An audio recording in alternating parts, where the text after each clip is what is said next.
Hello. So for this video, we're just gonna jump right into it, and I'm gonna be doing a video today about my corals and just an update on my little 30-gallon tank that I have going right now. I did get a bunch of really beautiful coral frags sent to me from Worldwide Corals. And they also sent me a cute shirt with it, which is why I have this. So this video is going to be all about those corals and just kind of a quick overview of my tank. I'm not going to go into like complete detail about how to care for corals. This is just kind of an update video.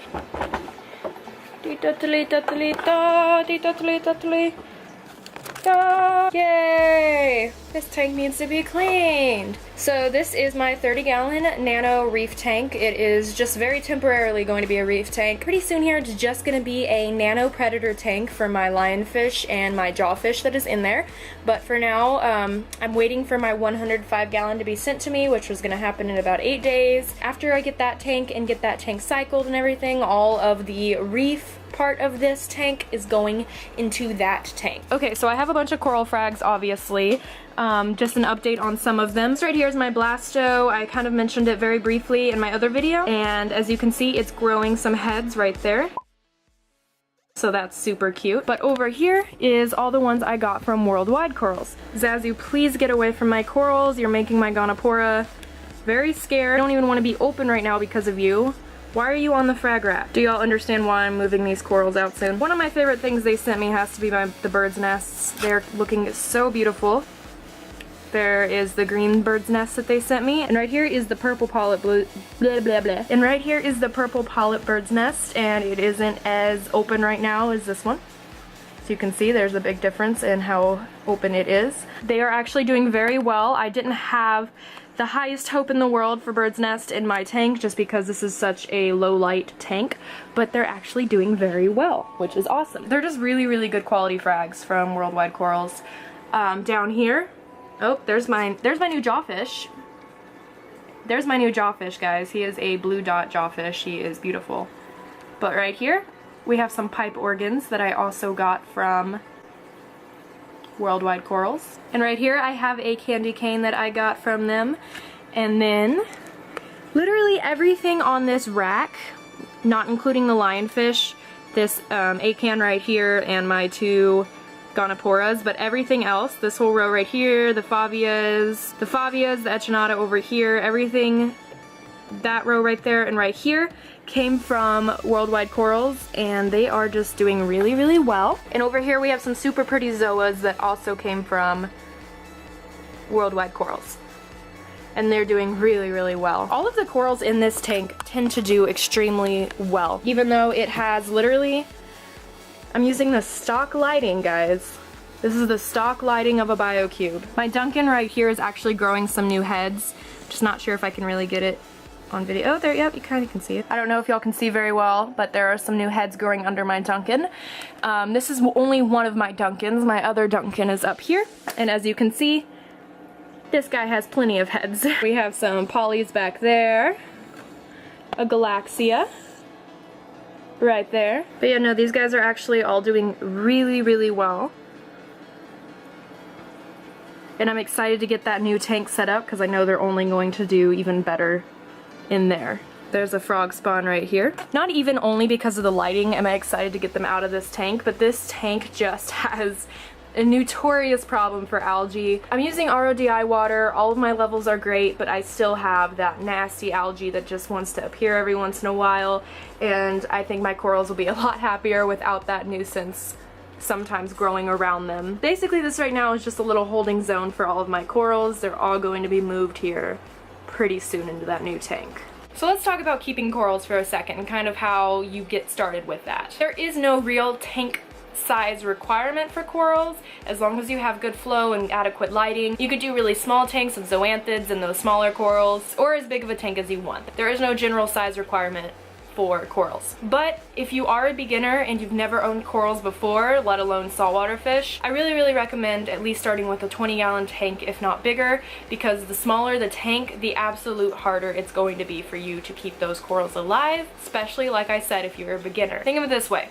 Corals come from the ocean, and the ocean is a massive, enormous, giant ecosystem. You try to fit that giant, massive ecosystem into 3 gallons, you're gonna have a lot of trouble. It's gonna be really hard. Even 5 gallons, even 10 gallons, it's gonna be harder than it would be to try to do it with more space. The basic necessities of that tank are going to be the exact same basic necessities as a tank that is going to be holding fish. If you don't know anything about saltwater keeping, I would really recommend checking out some of my videos about getting, you know, the basics of saltwater keeping, and then after you get that down, come back and learn more about corals, because you can't really jump straight to coral care if you know nothing about saltwater care in itself. Now, there are different types of corals that have different types of needs. Every single coral is going to be a little different than the next coral, very similar to fish and all other kinds of animals. So while one coral may need low placement in the tank and low lighting in the tank and a medium flow, another coral might need a high placement in the tank, high light, and high flow. They all have different needs, and because of that you really need to know exactly what type of coral you want, and when you buy a coral you need to know everything about it before you bring it home and just put it somewhere in the tank and hope it does well. Even with all the different kinds of corals there are really two main categories for corals. There's LPS, which means large polyp stony corals, and then there's SPS, which is small polyp stony corals. Some people keep them in the same tank and just accommodate to each of their needs, and other people more commonly will pick one or the other and do a tank all centered around that kind of coral. For beginner saltwater aquarists, it is always best to go with LPS instead of SPS. SPS tend to be way more sensitive to water quality and tend to just be harder overall to keep.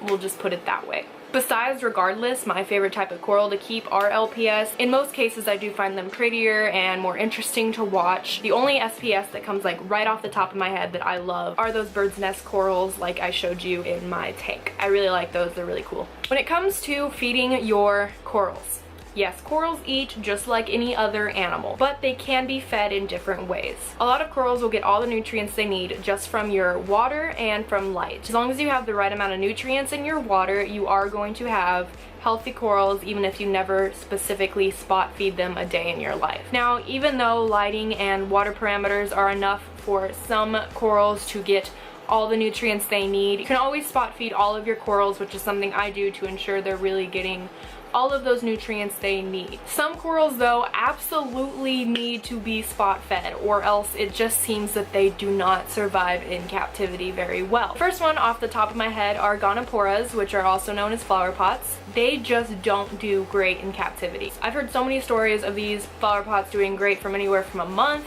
to a year and then just melting and dying.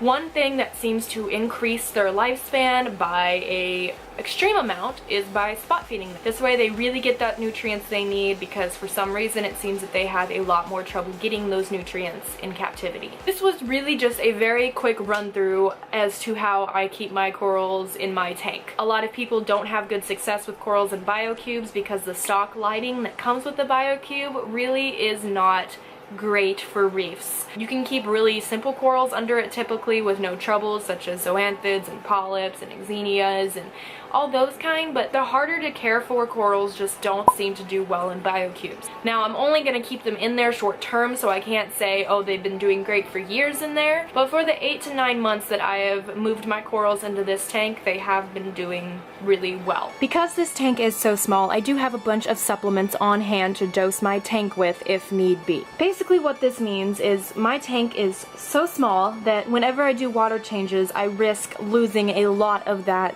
good nutrients in that water for my corals. Because of that, I always have a test kit on hand where I can test my water and make sure that I have all those good nutrients, and if I am lacking in anything, I have an array of supplements to dose my tank with to fix that problem. In addition to having supplements, I also use Seachem Prime every time I do a water change. This really helps get rid of ammonia, nitrates, and nitrites that may have not been cleaned out entirely during that water change. Lastly, whenever I get new corals, I always dip them in this. I always dip my corals in this whenever I get new corals.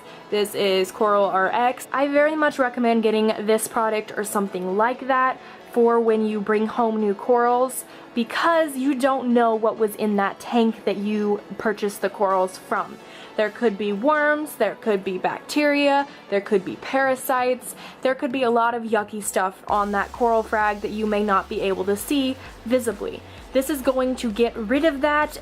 It's going to help, it really is going to help prevent transferring any nasty stuff into your tank from the tank you purchased the corals from. Now, when it comes to feeding my corals, I do use Coral Frenzy and Reefroids. I love both of them, but I normally actually use Coral Frenzy because it's really good for all of the corals in this tank. My lionfish thinks I'm feeding him. Sorry, buddy. Right now I'm feeding the corals. I'm sorry. It's always best to turn off any kind of filtration or flow in the tank when you're feeding them, because if there's a lot of flow in the tank while you're trying to feed the corals, there's a good chance it's gonna just blow away and they're gonna miss it all. Now, because my bird's nests are so high up in the water, I'm not gonna turn off my filtration right now. When I turn off my filtration, about 2 inches of my water gets sucked into the back chamber. If I did that right now, my bird's nest would be halfway out of water, and we don't want that. So right now I'm just going to turn off my power heads, so there's still going to be a little bit of flow in the tank, but we're going to go ahead and see if they can still feed off of it regardless. Go away, clownfish, this is not for you. Another few that we will feed right now are my Blastos and this Duncan up here.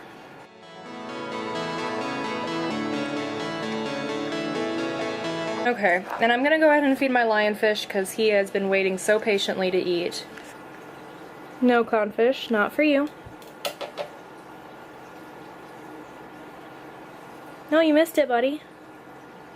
There you go. Okay, so now we're gonna see who gets this piece. Oh, I think I already know who's gonna get it.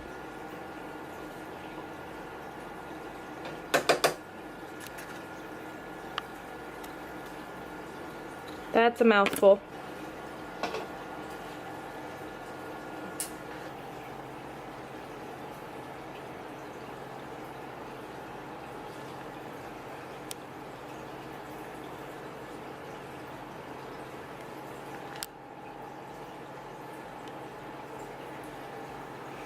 So that was just a quick overview of how I take care of my corals in my tank, and I guess my lionfish too. I hope you guys enjoyed. A big thank you to Worldwide Corals for all the beautiful coral frags y'all sent me. I absolutely adore them, and they are going to be great additions to my new tank that is coming. Thank you for watching. Thank you for subscribing. If you haven't subscribed yet, do it. New video coming again tomorrow, so awesome.